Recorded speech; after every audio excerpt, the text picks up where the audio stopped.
Alex, we're having a fun day today with the news, so welcome back. And I think you've got some interesting news from Europe to impart. Indeed, and just a closing thought on what you just mentioned there, Brian. The most poignant or bathos laden of those incidents that of the kind you referred to is that the Arizona National Guard had a not insignificant number of troops injured on the Jordan-Syria border recently in that kerfuffle around Al Tanf military base. At the same time as Arizona is being invaded in the way that Mark covered. Well, here, and I apologize if people are listening in audio only, that you'll only hear some pounding music.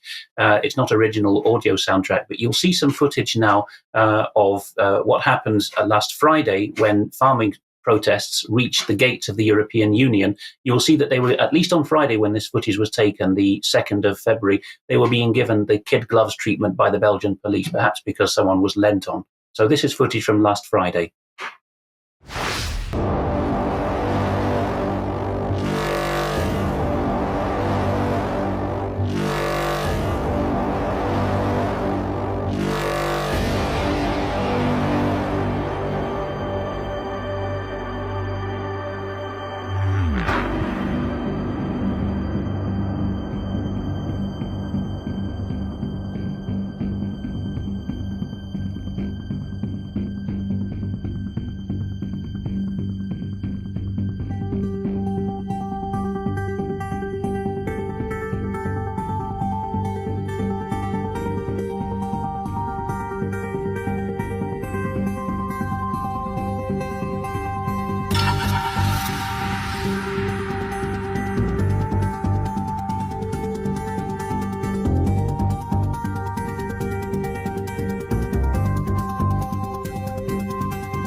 So an exchange of chockies from the police to the farmers for flowers from the farmers to the police.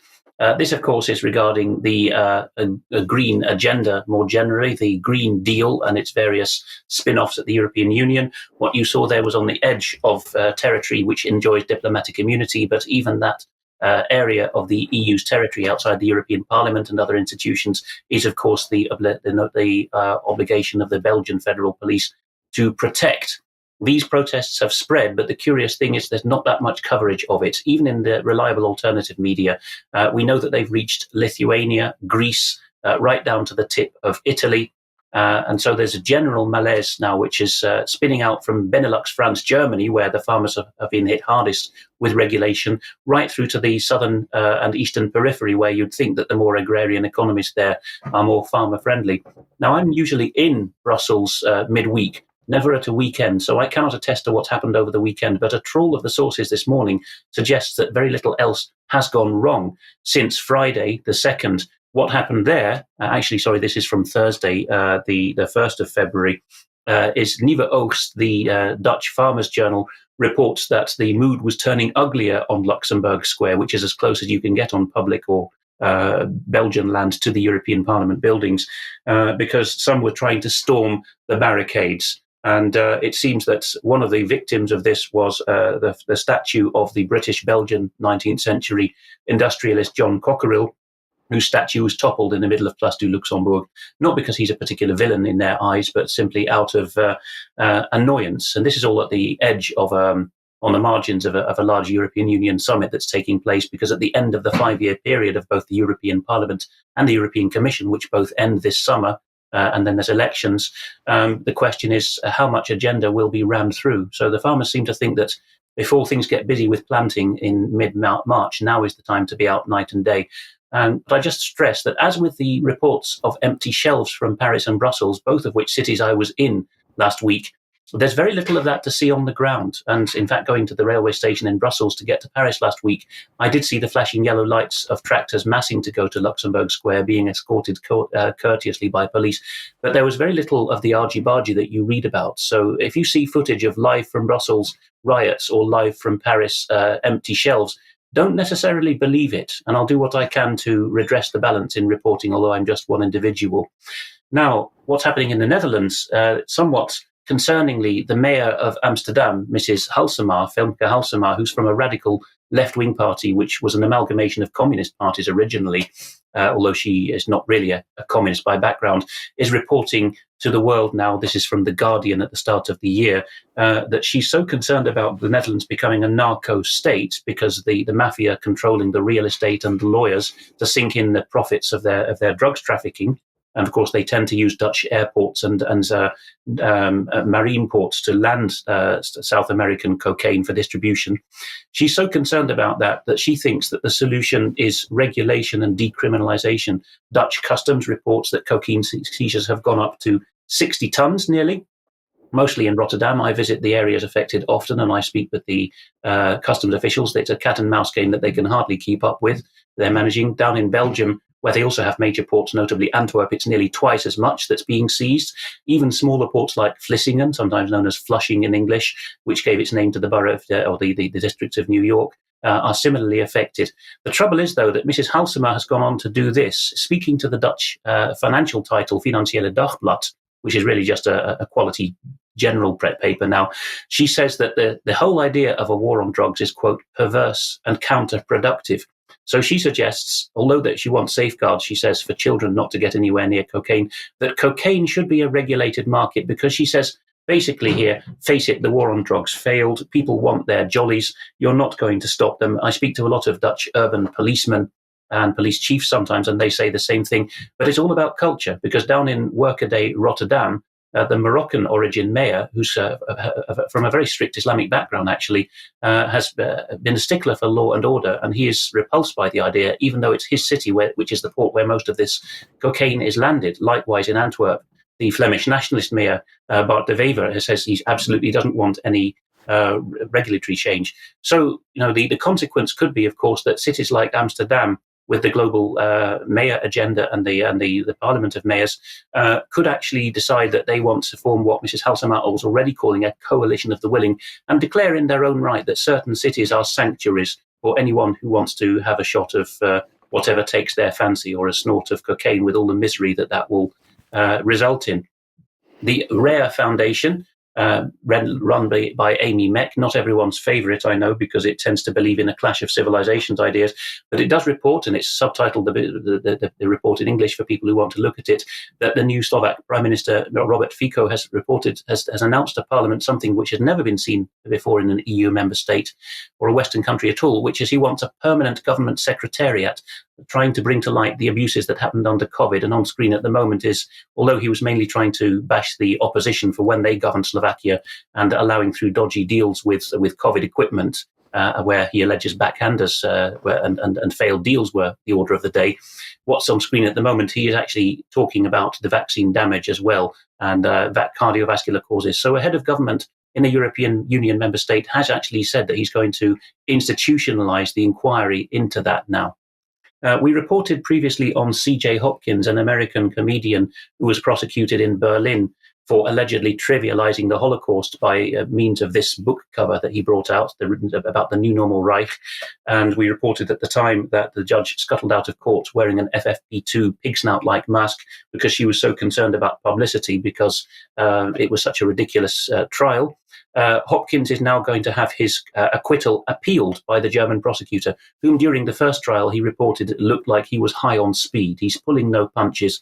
He says here that the judge really just had to acquit him because his argument was, you are totalitarians, and if she'd gone ahead and convicted him, it would have clinched the argument, which is probably why in her summing up, she says, you're a nasty totalitarian yourself, and my acquitting you here shows that Germany is not totalitarian. Well, the prosecutor wants another bite of the cherry. He correctly says, Mr. Hopkins, that cases like this are not meant to go to trial. He draws parallels with his native US, where plea bargains are often cut by aggressive DAs in the hope that people will just be intimidated and not face the trial. But Hopkins is standing his ground.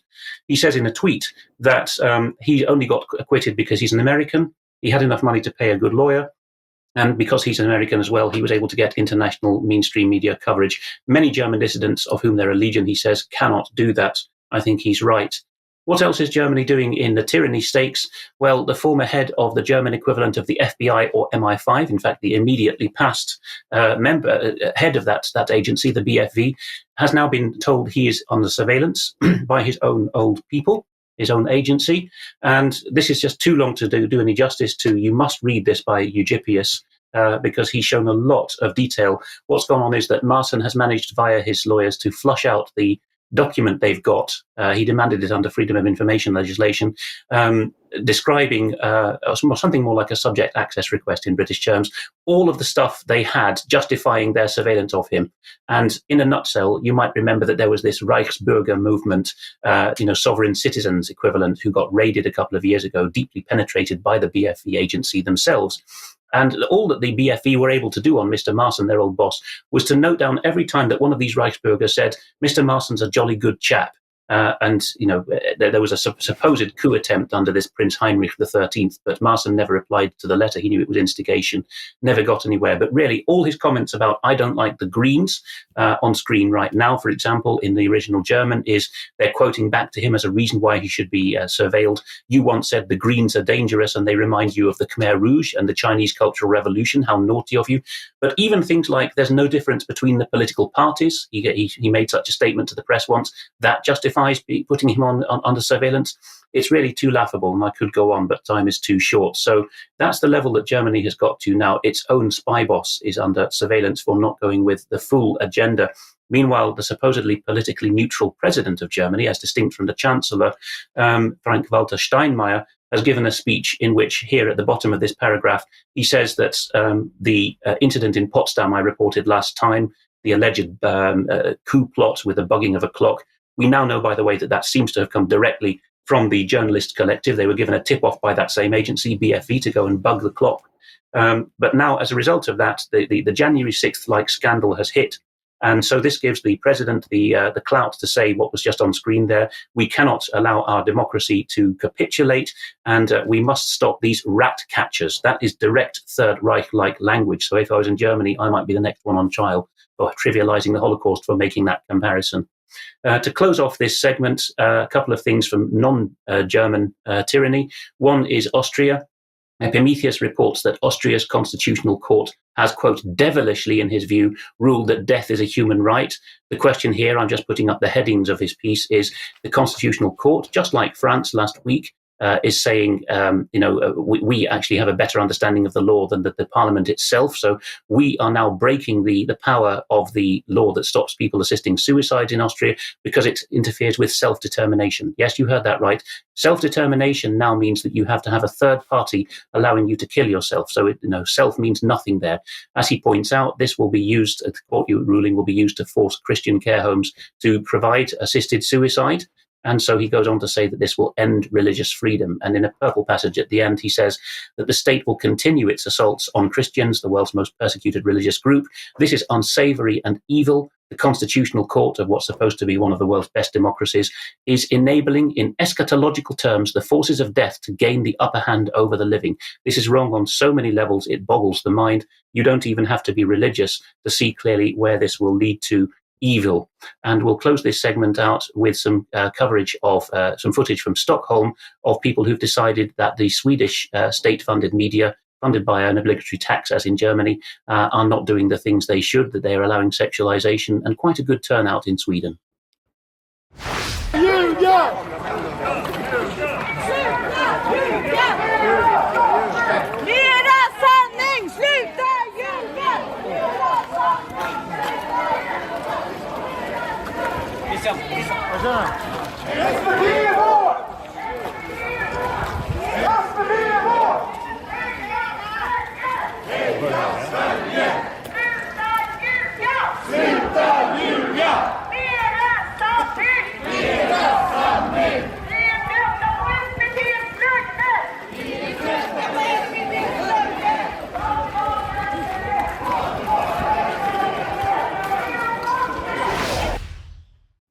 So whether it's farmers or people disenchanted with the legacy media, I don't think Europe is going to see an absence or a shortage of protests in the next few weeks.